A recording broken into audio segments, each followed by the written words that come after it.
सबसे पहले देखिए, ये जो कंटिनेंट है ये आप लोग देख रहे हैं कौन सा है? अफ्रीका। अफ्रीका में भी हम अगर देखें तो हम 4 दिशाओं में से कर लेते हैं। यहाँ पर आपका क्या होगा? नॉर्थ। यहाँ पर क्या होगा? ठीक है। और यहाँ पर क्या होगा? और इधर क्या होगा? ठीक है। अब ध्यान से देखें तो अफ्रीका कंटिनेंट के उत्तर में आपको एक सागर मिलेगा जिसे हम लोग बोलते हैं भूमध्य सागर। कौन सा सागर? जब हम बात करते हैं उत्तर पश्चिम में तो इधर हमको दिखेगा नॉर्थ अटलांटिक ओशियन। अगर हम बात करते हैं पश्चिम में तो हमको दिखेगा साउथ अटलांटिक ओशियन। अगर हम बात करते हैं पूरब साइड में तो हमको क्या मिलेगा? Indian ocean. क्लियर है? इसी तरीके से हमको पूरब में और कौन कौन सी चीज़ें दिखेंगी? ध्यान से देखिए, गल्फ ऑफ अदन। ठीक है। और हमको क्या चीज़ मिलेगी? Mozambique channel. क्लियर है? क्या आप समझ पाए? वहीं पर अगर हम बात करें उत्तर पूर्व की तो हमको क्या दिखेगा? रेड सी। क्लियर है? क्या हम लोग समझ पाए? अफ्रीका कंटिनेंट के अंतर्गत ध्यान से देखिएगा, उत्तर साइड पर मेडिटेरियन सी, उत्तर पश्चिम में दक्षिण अटलांटिक, नॉर्थ अटलांटिक ओशियन। जबकि हम लोग देखें किस साइड पर?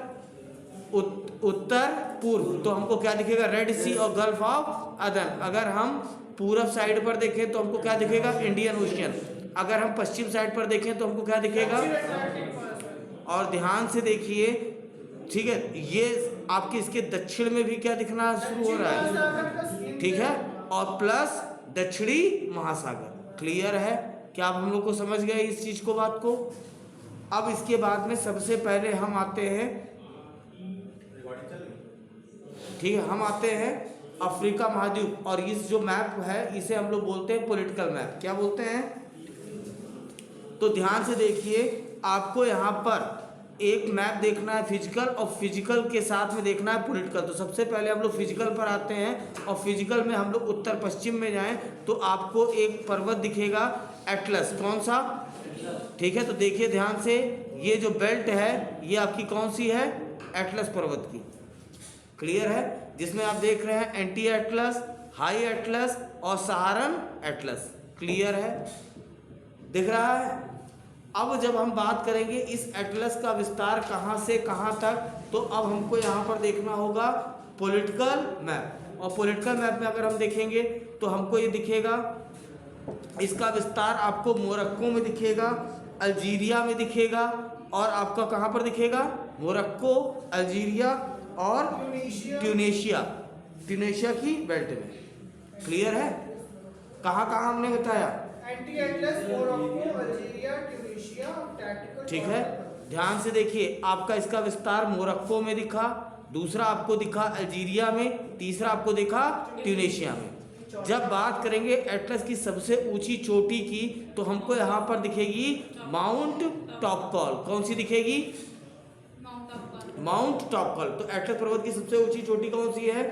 माउंट टॉपकॉल। जब हम लोगों ने इसका राजनीतिक मानचित्र देखा है तो राजनीतिक मानचित्र में हम लोग आते हैं और यहाँ पर देखना है हम लोगों को इन राज्यों की राजधानी कहाँ पर है, जिनका विस्तार, जिनका एटलस का जहाँ पर विस्तार है। तो हम लोग को ध्यान से देखें, ये हम लोग को देखिए मोरक्को देश दिख रहा है, कौन सा? और यहाँ पर हमको राजधानी क्या दिखेगी? इसी तरीके से एक देश हमको दिखेगा, इसकी राजधानी हमको क्या दिखेगी? इसी तरीके से एक देश हमको दिखेगा ट्यूनीशिया, और ट्यूनीशिया की राजधानी हमें क्या दिखेगी? ट्यूनिस। क्लियर है?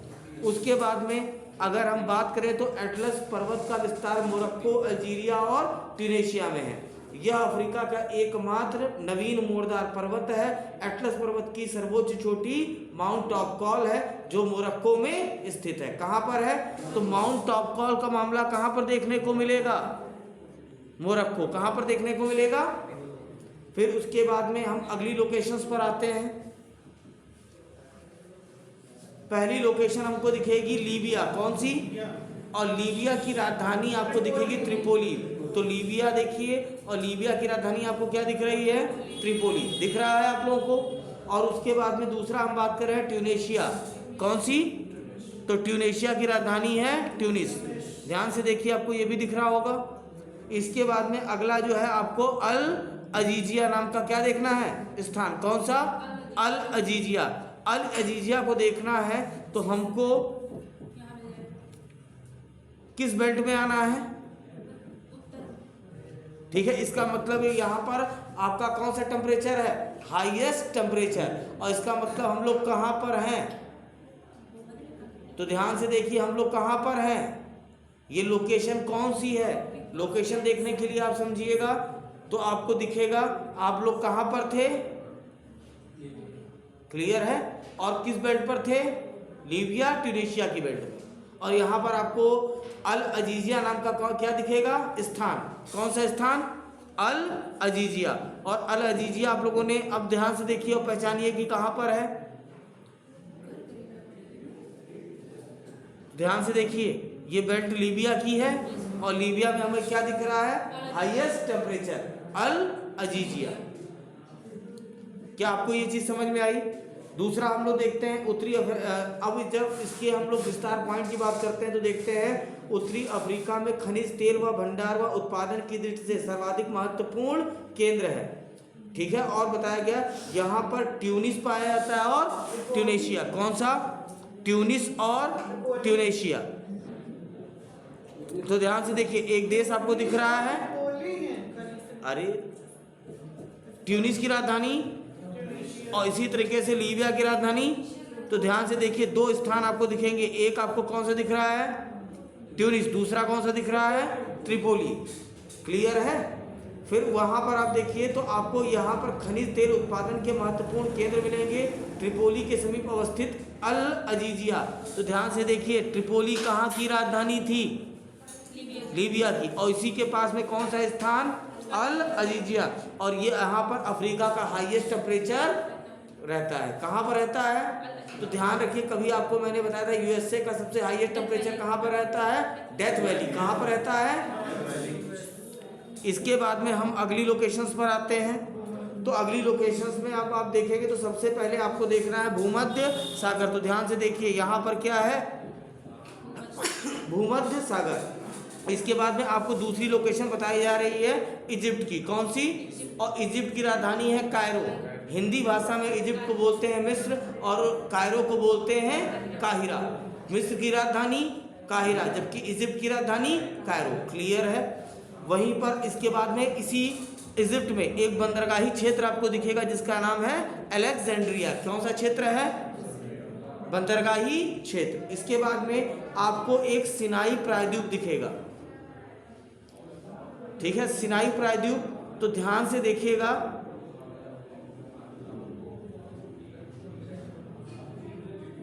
ये जो मैंने आपको लोकेट किया है ये कौन सा प्रायद्वीप है, सिनाई प्रायद्वीप। कौन सा प्रायद्वीप है, ठीक है, जहां पर मिस्र की राजधानी कायरो अवस्थित है, क्लियर है। और ये सिनाई प्रायद्वीप जो है एक स्थल संधि का क्या है, उदाहरण है। इसके बाद में जो आप लोग देख रहे हैं, ठीक है, तो जब आप लोग देखेंगे तो यहाँ पर आपको इस बेल्ट में यहाँ पर, ठीक है, यहाँ पर आपको स्वेज की खाड़ी दिखेगी, जबकि इस साइड पर आपको क्या दिखेगा, अकाबा की खाड़ी। तो आप लोग सिनाई प्रायद्वीप के पूरब में आप लोग को कौन सी खाड़ी दिखेगी, अकाबा की खाड़ी, जबकि पश्चिम में कौन सी खाड़ी दिखेगी, स्वेज की खाड़ी, क्लियर है इतना।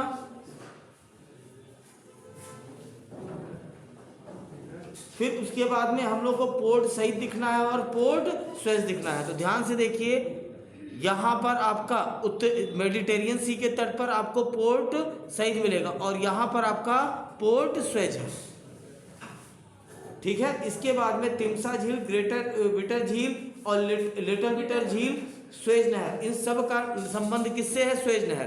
तो याद रखिएगा 1869 में फर्डिनेंड महोदय के द्वारा स्वेज नहर का निर्माण कराया गया और उसके पहले इसी नहर के माध्यम से मेडिटेरियन सी से रास्ता प्रदान किया गया गल्फ ऑफ सेज होते हुए रेड सी, और रेड सी से मामला रिलेट हुआ गल्फ ऑफ अदन, ठीक है। गल्फ ऑफ अदन जाने के लिए आपको, ठीक है, स्ट्रेट ऑफ बाब अल मंदेब को पार करना पड़ा, ठीक है। और इसके बाद में आप लोग गल्फ ऑफ अदन पड़ गए और वहां से इंडियन ओशियन, ठीक है। तो कभी आप लोगों ने हिस्ट्री में पढ़ा होगा कुस्तुनतुनिया 1453 में तुर्कों का अधिकार होना, जिसके कारण नवीन समुद्री मार्गों की खोज करना, और उसी नवीन समुद्री मार्ग के अंतर्गत आप लोगों का, ठीक है, यहाँ पर खोजा गया था केप ऑफ गुड होप पे होते हुए नवीन रास्ता, जो कि अफ्रीका के पूर्वी तट पश्चिमी तट से होकर गुजरता था, जो कि एक बहुत ही लंबा रूट था, और जिसमें अगर हम बोले इकोनॉमी के पॉइंट ऑफ व्यू से तो बहुत महंगा पड़ता था। तो उसके लिए एक रास्ता निकाला गया सुएज नहर, जिसके लिए हमें स्ट्रेट ऑफ जिब्राल्टर से होते हुए जाना है। कहाँ से? स्ट्रेट ऑफ जिब्राल्टर, और जिब्राल्टर होते हुए हम लोग को मेडिटेरियन सी पहुंचना है, और वहाँ से हमको किधर की तरफ पहुंचना है? सुएज नहर से होते हुए, ठीक है, gulf of Suez. Gulf of Suez से कहाँ पर? रेड सी, उसके बाद बाल ऑफ मंदेब, और उसके बाद में अदन की खाड़ी, और यहाँ से हम लोग कहाँ पहुँच जाएंगे? Indian ocean. और इस तरीके से दूरी में क्या आई? कमी, जो कि मुनाफे का सौदा रहा, ठीक है। इसके बाद में अगर हम लोग को तिमसा लेक और ये सब चीज़ें देखनी है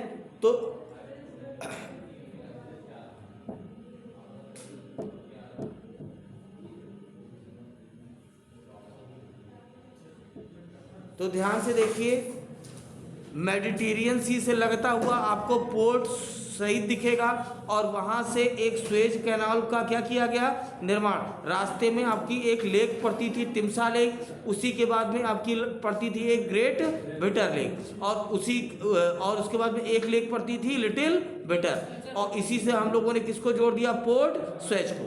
क्लियर है? इस तरीके से 3 झीलों से होते हुए रास्ता बन गया आपका सुएज नहर का।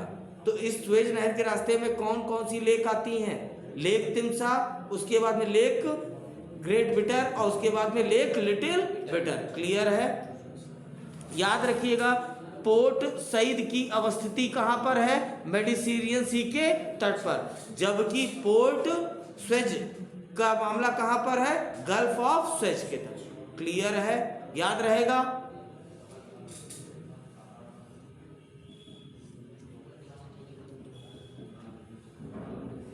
तो देखिए, हमने आपको सिर्फ ये बताया कि भूमध्य सागर के तट पर अवस्थित अलेक्जेंड्रिया मिस्र की राजधानी कायरो के बाद दूसरा सर्वाधिक जनसंख्या वाला शहर है। हालांकि अलेक्जेंड्रिया भी हमने आपको बताया था, अलेक्जेंड्रिया अफ्रीका के उत्तरी तट पर, ठीक है। अगर अफ्रीका महाद्वीप की बात करें तो उसके उत्तरी तट पर, अगर देश की बात करें इजिप्ट के उत्तरी तट पर एक बंदरगाही क्षेत्र है, ठीक है, जिसकी अवस्थिति कहाँ पर है? मेडिटेरियन सी के तट पर।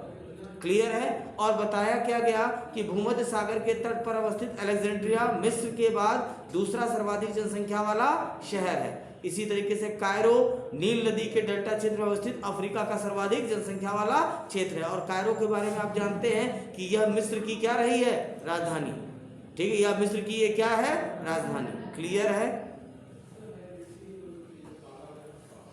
क्या आप लोग इतनी चीज समझ पाए? फिर इसके बाद में आपको बताया जाएगा कि नील नदी बेसिन क्षेत्र जो है वो किस चीज के लिए फेमस है? चावल और कपास की कृषि की दृष्टि से अफ्रीका का सर्वाधिक महत्वपूर्ण क्षेत्र है। तो कौन सा क्षेत्र हमने बताया है? नील नदी बेसिन क्षेत्र। तो ध्यान से देखिए, एक नदी आई है नील, ठीक है, और नील से लगा हुआ उसका तटीय क्षेत्र ही बेसिन, और बेसिन वो जो फेमस है वो किस चीज के लिए? चावल के एग्रीकल्चर या चावल की कृषि के लिए या धान की कृषि के लिए क्या है? फेमस, ठीक है। जबकि अलेक्जेंड्रिया वस्त्र और चावल निर्यात की दृष्टि से अफ्रीका का सर्वाधिक महत्वपूर्ण बंदरगाही क्षेत्र है। अलेक्जेंड्रिया भी आप लोगों ने देख लिया है, और दूसरी चीज आप लोगों ने क्या देख ली है? कायरो। क्लियर है? इसके बाद में हम बात करेंगे सिनाई प्रायद्वीप, जैसा कि आपको पहले भी बताया गया था, सिनाई प्रायद्वीप। क्लियर है? तो सिनाई प्रायद्वीप स्थल संधि का उदाहरण है। किसका? आमतौर पर आप लोगों ने जल संधि पढ़ा होगा, और जल संधि के बारे में जानते हैं कि जल संधि जो है दो जल क्षेत्रों को क्या करती है? जोड़ती है। उसी तरीके से अगर हम स्थल संधि की बात करें तो स्थल संधि दो स्थल खंडों को क्या करती है? जोड़ती है। तो देखिए, ये जो बेल्ट है ये अफ्रीका महाद्वीप का है, उसी तरीके से इस साइड की जो बेल्ट है ये एशियन बेल्ट है। तो कहीं ना कहीं सिनाई प्रायद्वीप अफ्रीका महाद्वीप को एशिया से जोड़ता है। क्लियर है? उसी तरीके से हम यह भी कह सकते हैं कि यह इजिप्ट को सऊदी अरब से जोड़ता है। क्लियर है? क्या आप हमारी ये बात समझ पाए? या अरब प्रायद्वीप से जोड़ता है।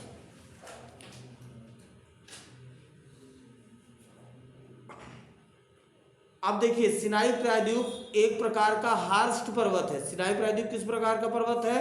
हार्स्ट पर्वत, जिसके पूर्व में निर्मित भ्रंश घाटी में अकाबा की खाड़ी। तो पूर्व में मैंने आपको बताया था, जब भी आपको पूर्व देखना हो तो आपको सिनाई प्रायद्वीप का पूर्व की तरफ जाना पड़ेगा। तो पूर्व इस साइड पर पड़ेगा, और ये जो आपको छोटा सा दिख रहा है यहाँ पर छोटी सी झील, वो आपकी अकाबा की खाड़ी है पूर्व के तट पर। जबकि पश्चिम के तट पर आपकी देखेंगे तो आपको कौन सी खाड़ी दिखेगी? स्वेज की खाड़ी। तो यही बताया गया, जिसके पूर्व में निर्मित भ्रंश घाटी में अकाबा की खाड़ी और पश्चिम में निर्मित भ्रंश घाटी स्वेज की खाड़ी है। जबकि दक्षिण में इसके क्या पड़ेगा? लाल सागर। क्या पड़ेगा दक्षिण में? लाल सागर। इसीलिए यह प्रायद्वीप भी है। तो सिनाई क्या है? प्रायद्वीप। प्रायद्वीप आप लोगों ने पढ़ा होगा, जिसके जो तीन तरफ से किससे घिरा हो? जल क्षेत्र। तो पूरब में अकाबा की खाड़ी, पश्चिम में स्वेज की खाड़ी और दक्षिण में रेड सी। क्लियर है? फिर उसके बाद में हम बात करेंगे इजिप्ट में निर्मित स्वेज नहर सिनाई प्रायद्वीप को अफ्रीका से अलग करता है। ठीक है, सिनाई प्रायद्वीप को किससे अलग करता है? स्वेज नहर अफ्रीका से क्या करता है? अलग करता है। जबकि भूमध्य सागर को लाल सागर की स्वेज की खाड़ी से क्या करता है? जोड़ता है। अगर स्वेज की खाड़ी ऑप्शन में नहीं है, रेड सी है, तो वो भी सही होगा। क्लियर है? इस नहर के उत्तरी छोर पर पोर्ट सईद है। स्वेज नहर के उत्तरी छोर, जो कि किससे मिल रहा है? आपका मेडिटेरियन सी से। तो वहां पर क्या अवस्थित है? Port Said. जबकि दक्षिण में आपको क्या दिखेगा? Port Suez. और पोर्ट स्वेज की अवस्थिति कहाँ है? स्वेज की खाड़ी पर। क्लियर है? इस नहर के बनने के बाद एशिया और पूर्वी अफ्रीका की यूरोप से समुद्री दूरी क्या हो गई? समुद्री दूरी कम हो गई। इस कारण इस नहर का आर्थिक और व्यापारिक महत्व क्या हो गया? बढ़ गया। क्लियर है? ऐसा ही कभी आप लोगों ने पढ़ा था पनामा नहर के बारे में भी। क्लियर है?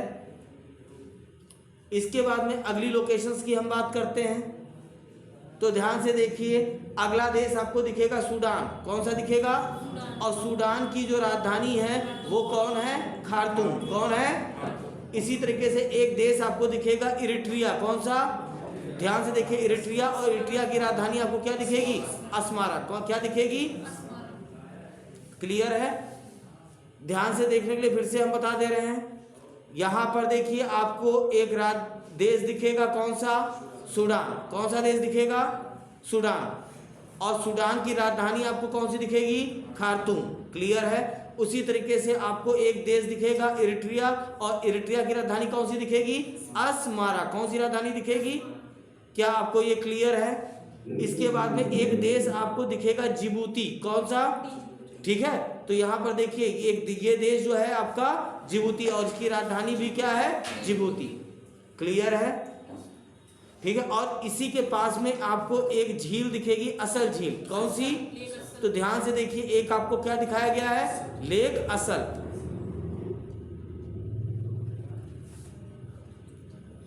लेक असल, जिसकी अवस्थिति कहां पर है? डी जिबूती में।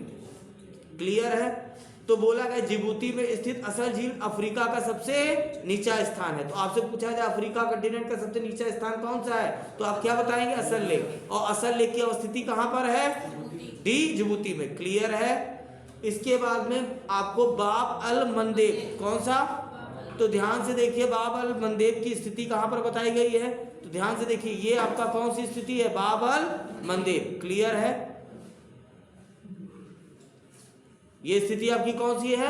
बाब अल मंदेब। इसके बाद में आपका अगला जो है एक बंदरगाही क्षेत्र दिखाया जा रहा है, बरबरा, जो कि सोमालिया के अंतर्गत आता है। कौन सा? क्लियर है? तो यहां पर आपको बरबरा जो है दिख रहा होगा। ठीक। इसके बाद में आपका एक स्थान दिखाया जाएगा आपको अदन की खाड़ी। तो ध्यान से देखिए, बाब अल मंडेब के किस साइड पर? पूरब। और आपको क्या दिखेगा? गल्फ ऑफ अदन, अदन की खाड़ी। इसी तरीके से उसके पूरब में भी देखेंगे तो एक आपको सकोत्रा आइलैंड दिखेगा। क्या सा आइलैंड दिखेगा? सकोत्रा। कौन सा? सकोत्रा। और सकोत्रा आइलैंड पर किसका अधिकार है? यमन का। ये भी पूर्व एग्जाम में पूछा जा चुका है। क्लियर है? तो इसकी अवस्थिति आपको कहाँ पर देखने को मिलेगी? गल्फ ऑफ अदन। अगर ऑप्शन में नहीं तो इंडियन ओशियन बोल सकते हैं, और इंडियन ओशियन में भी हमको बोलना पड़ेगा कौन सा Indian ocean? North Indian ocean. Clear है? समझ में आई बात? बताया गया कि बाब अल मंडेब जल संधि जिबूती और सोमालिया को यमन से क्या करता है? अलग करता है, और लाल सागर को हिंद महासागर के अदन की खाड़ी से क्या करता है? जोड़ता है। इस संधि के समीप सोमालिया का बारबरा बंदरगाह स्थित है, जबकि अदन की खाड़ी में यमन का सोकोत्रा द्वीप अवस्थित है। क्लियर है? क्या आपको इतनी चीज समझ में आई?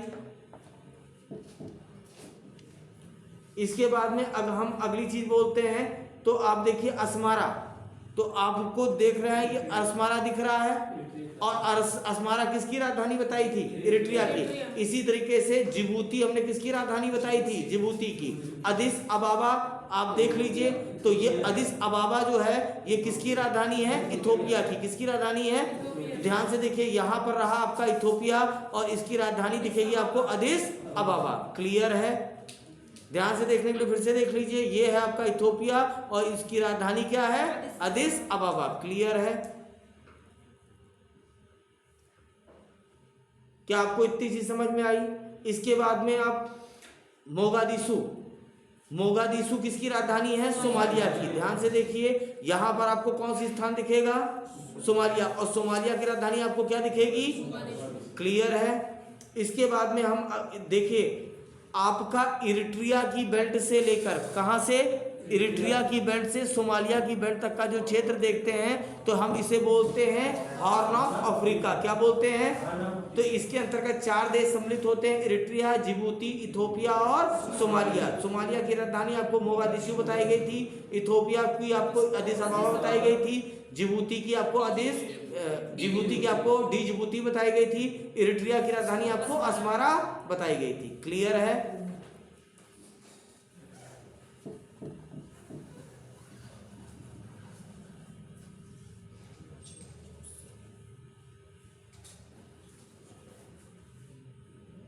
हो गया? सुनिए, ये लोग 22 मिनट का कर दिया है, पहले इतना चल